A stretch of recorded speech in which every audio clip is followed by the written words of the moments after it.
Honorable Président, distingués membres du bureau, honorable député, chers collègues. En principe, je ne devais pas être dans cette salle aujourd'hui, mais si je suis venu, c'est parce qu'on parle de Kinshasa. La seule province que je connais en République démocratique du Congo comme ville-province. Je commence par remercier notre commission. J'ai eu le temps de lire tous les 258 pages. Un bon français, de moins en moins de coquilles, et je félicite notre commission pour cela. Alors, j'ai été un peu berlué en lisant ces rapports. J'ai beaucoup d'amis dans la commission, en commençant par le Premier ministre lui-même, qui a été notre chef, Raphaël Kibouka. Mais lorsqu'il s'agit de la ville de Kinshasa, je pense que nous devons apprendre à se renseigner davantage. Comme ça? Ok. Et comme vous l'avez constaté, dans ces recommandations, il n'y a rien de tel. Il n'y a rien de pratique. Comment on peut parler de l'assainissement? On ne nous donne pas la quantité de déchets qui sont produits par la ville au quotidien. On nous parle des routes, on ne nous donne pas les réseaux routiers de la ville de Kinshasa. Ça pose problème. Avec tout le respect que je dois à notre commission, je suis tenté de croire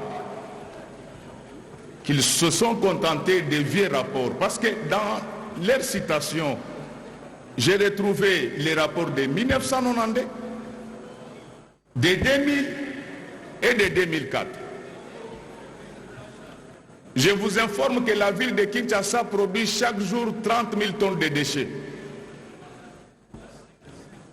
Et il faut 30 $ pour évacuer une tonne de déchets.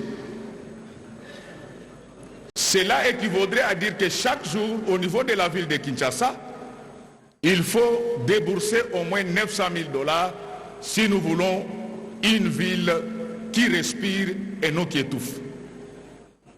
Moi, je pensais que c'est ça le travail que la commission devait faire.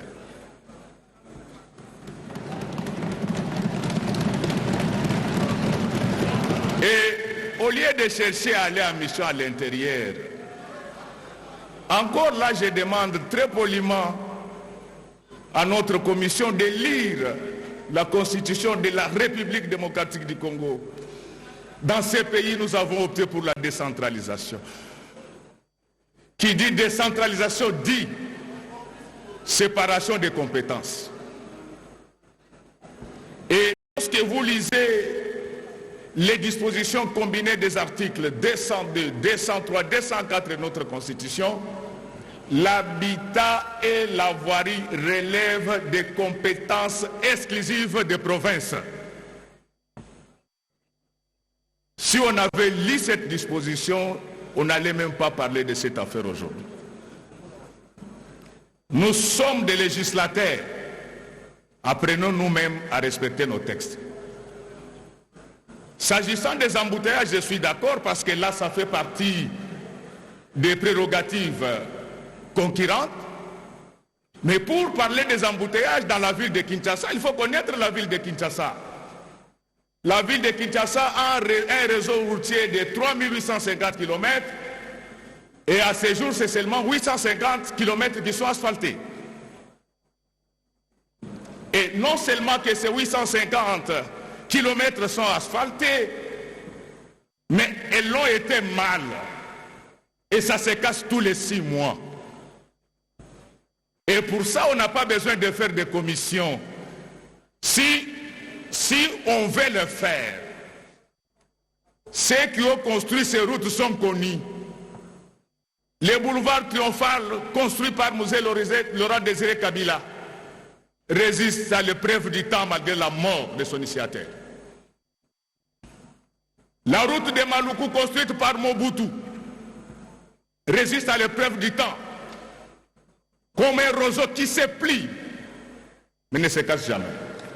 Qu'est-ce qui fait que ces routes qu'on construit, et c'est pire encore, Elengue, ça a coûté 3 millions par kilomètre. Donc ça doit être une route céleste. Ceux qui sont à la base de cette forfaiture circulent librement et gardés par la police. On se moque de qui? Est-ce qu'on a besoin d'émissions pour ça? C'est simple comme bonjour. Il suffit de demander au ministre des Finances de nous donner la liste des paiements effectués de 2019 à ce jour, parce que le président de la République dépense beaucoup d'argent pour ces routes. J'ai géré la ville de Kinshasa, j'en sais quelque chose. Alors, maintenant, lorsque nous prenons la liste des décaissements, soyez calme, vous serez exorcisés. Je vais vous opposer les marchés centrales. Ça même Léopoldin ne l'a pas fait. Et nous l'avons fait sans aucun franc de l'État congolais. Alors, si aujourd'hui on récupère l'argent détourné par ceux qui ont construit ces routes, on va refaire les routes intérieures et il n'y aura plus de problème. Honorable Président, je voulais vous demander poliment que notre commission reprenne sa copie. Ça, ce n'est pas Kinshasa, ça doit être une autre province. Je ne suis pas le seul à le constater. Dans cette salle, c'est plein des anciens dirigeants de la ville de Kinshasa. Nous ne nous retrouvons pas. Une minute, oui, minute. Une minute. Et il a dit une pour la route. Oui, parce qu'on m'a dit que vous étiez là, qu'est-ce que vous avez fait? Je vous ai donné les grands marchés, je vous ai donné l'éclairage public. Quand j'étais là, les routes étaient balayées de jour comme de nuit. Et je vous informe, s'il vous plaît collègues, et je vous informe que pendant tout notre mandat, la seule année où nous avons reçu beaucoup d'argent, c'était seulement 8% de notre rétrocession. Et je pense que nous méritons ne fût-ce qu'une médaille d'or. Merci beaucoup. Merci, merci beaucoup, honorable Godin Boyi. Je crois qu'il y a des aspects importants qui sont soulignés. Le rapport, vous avez dit qu'il était imprécis, mais sur la question précise des embouteillages, vous avez noté qu'elle est quand même la compétence de cette Assemblée. Aussi celle de construction anarchique, parce qu'elles sont souvent autorisées par les membres du gouvernement central. Et que notons que les rédacteurs du rapport n'ont pas de prétention d'avoir réalisé une œuvre parfaite, ils l'ont souligné. Les recommandations que nous allons formuler, c'est pour enrichir ce rapport et que nous allons ainsi le transmettre avec les recommandations de la plénière. Vous venez d'en formuler autant. Par exemple, en relevant ici la responsabilité de la ville, il faut arriver à faire jouer à la ville son rôle, non seulement du travail, mais aussi des mobilisations des recettes. Vous savez que c'est une ville qui a beaucoup de difficultés, Kinshasa, parce que la plupart des contribuables de Kinshasa sont des hommes puissants. Ils ont des immunités, ils ont des garde-corps. Parfois, les maisons sont inaccessibles pour prendre des mesures afin de percevoir l'impôt foncier. Il y a beaucoup de difficultés que nous devons aussi jouer le rôle d'extirper pour permettre à la ville de mobiliser les recettes. Elle s'en plaint. Nous allons formuler cela comme recommandation, entre autres. Honorable Tombe Olivier du regroupement Le Peuple d'abord. Vous avez 5 minutes. Il n'est pas là.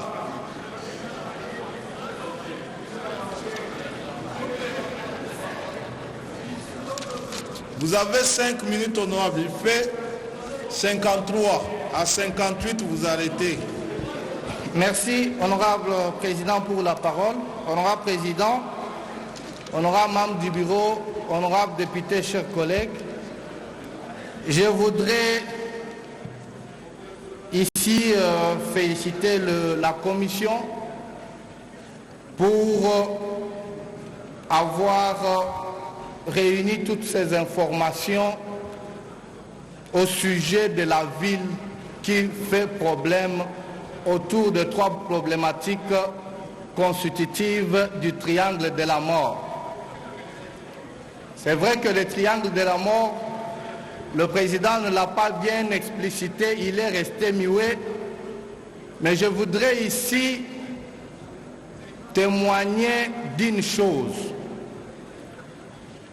En parcourant le rapport, j'ai découvert plusieurs variables manipulables, susceptibles de le mettre sur la place publique et amener des résultats palpables. Je voudrais dire simplement ceci. Tout ce qui découle du rapport constitue des éléments attachés à des normes dans ce pays. Lorsque vous parlez de la construction anarchique et qu'aujourd'hui on soit en train de regarder des lotissements et des morcellements de parcelles en train de se faire, vous voyez une parcelle de 20 mètres sur 20 qui se morcelle en 4 parcelles et vous voulez que nous puissions arriver aujourd'hui à endiguer le problème d'abord de la promiscuité. Une parcelle comme ça, vous trouvez qu'elle est morcelée et simplement parce que le propriétaire veut de moyens, de l'argent. Il a informé qui a le répertoire de toutes ces réalités et à la fin nous allons tous voir un monstre qui apparaît, nous avons des eaux partout. Est-ce que nous avons aujourd'hui le répertoire ou une cartographie qui dit assainissement dit en même temps répertoire des infrastructures de drainage? Nous en avons combien? Nous avons combien des égouts? Nous avons combien de canalisations sous-dimensionnées avec tous les moyens que le chef de l'État a mis en place et aussi même le prédécesseur du chef de l'État. Personne n'a minimisé la question des infrastructures. Mais qui font qu'aujourd'hui, pour une route d'1 kilomètre, vous avez le professeur qui venait de le dire, une route d'1 kilomètre à $1 million, mais après 3 mois, vous avez des nids de poules. Et à la fin, on ne punit pas. À la fin, le travail, la mission de contrôle qui vient pour contrôler, comment dirais-je, dérisoire, et le rapport est pris comme ça de manière assez fortuite, et à la fin, on passe à autre chose, demain on revient pour refaire la même chose. Honorable Président, je voudrais dire ceci. Recommandation, honorable Président, je voudrais ici qu'on puisse se mettre sur les infrastructures de drainage, qu'on puisse à la fois les identifier, savoir combien de canalisations nous avons. Nous avons des entreprises surlimitées ici. Tous les déchets qui sont drainés ne vont-ils pas au fleuve, sont jetés dans quelle rivière, dans quelle qualité? Ce sont des autres maladies qui viendront pour lesquelles nous ne savons pas ça attaquera nous-mêmes ou nos enfants. Il faudra également aujourd'hui que la loi sur l'urbanisme, plutôt les autorisations de bâtir qui sont en fait une norme, soient revisitées pour qu'on sache qui va pour demander l'autorisation et comment, dans quelles conditions on les lui accorde. Parce que nous pouvons vouloir attaquer la maladie, mais nous ne savons pas également utiliser un protocole capable. C'est un problème de voir nos lois. Est-ce que nos lois sont défaillantes? Si elles sont défaillantes, qu'est-ce qui fait qu'elles sont défaillantes? Merci beaucoup, honorable Tombé. Vous avez consommé vos minutes. Honorable Célestin Moussaou, ensemble.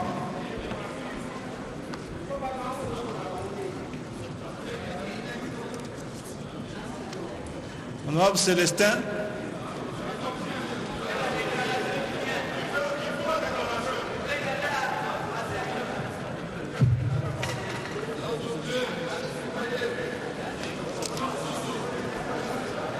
On dit que l'opposition est sortie. Elle n'est pas intéressée par le débat sur la ville de Kinshasa.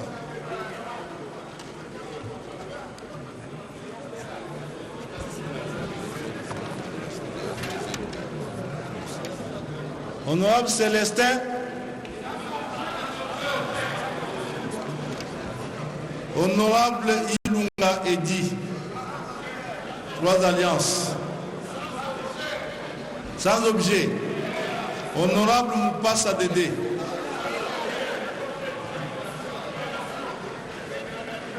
Il y a objet.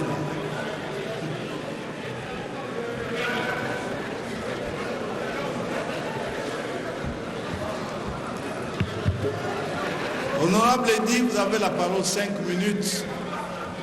Merci beaucoup, honorable président, honorable membre du bureau, honorable député et chers collègues.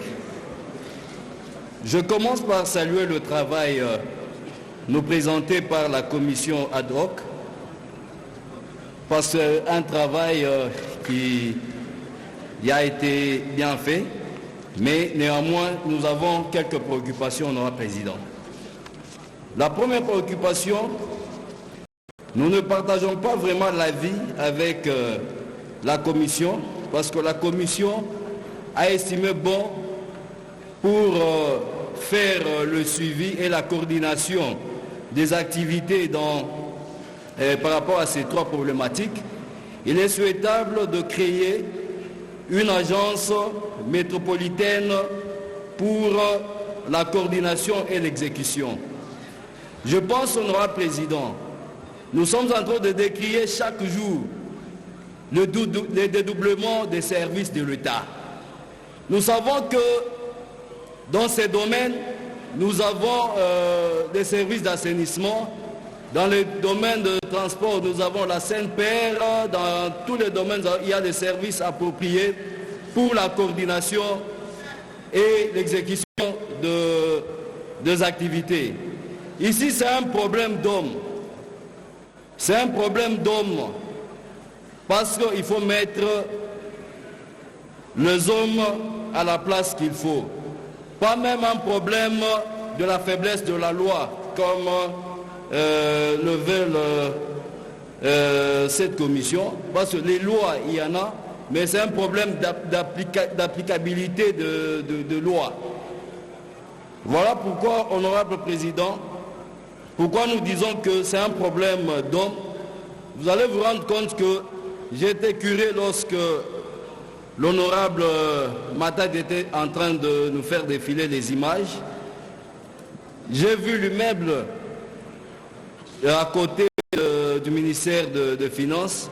Vous allez vous rendre compte que ceux-là qui construisent ces immeubles-là, ce ne sont pas le citoyen lambda. Ce sont toujours les hommes forts de la République qui sont plus que l'État congolais. dont le service d'urbanisme est là, mais il ne sait pas rien faire. Ce qu'il faudrait, c'est qu'il faut sanctionner.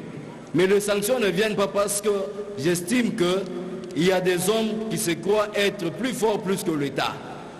Aussi longtemps qu'il n'y a pas ces changements de mentalité, je pense que nous n'allons rien faire. Ça ne sert à rien de multiplier inutilement des services de l'État pour faire ces suivis. Honorable Président, j'ai lu aussi le rapport. Je pense que la ville de Kinshasa a aussi un problème en rapport avec le transport de masse. Vous allez vous rendre compte que presque toutes les institutions, tous les services publics, les banques, les activités commerciales sont tous concentrés presque au centre-ville, presque au même endroit. Et le matin, tout le monde fait le même mouvement. Ce qui est aussi à la base, honorable président, des embouteillages. Nous n'avons pas la politique de transport de masse comme il y en avait dans le temps. Si on avait ces systèmes-là de train, de métro, et ce qui m'a encore beaucoup plus touché, honorable président, parce que cette problématique a été réfléchie à son temps, où on a mis sur pied le projet dit Métrokin. Honorable président, j'ai lu dans le rapport le projet Métrokin a été financé il y a 4 ans. Un montant de 20 millions de dollars a été disponibilisé afin de faire les études et de déguerpir certains citoyens. Mais selon le rapport, jusqu'à ce jour, il n'existe ni rapport, ni personne n'a été déguerpi.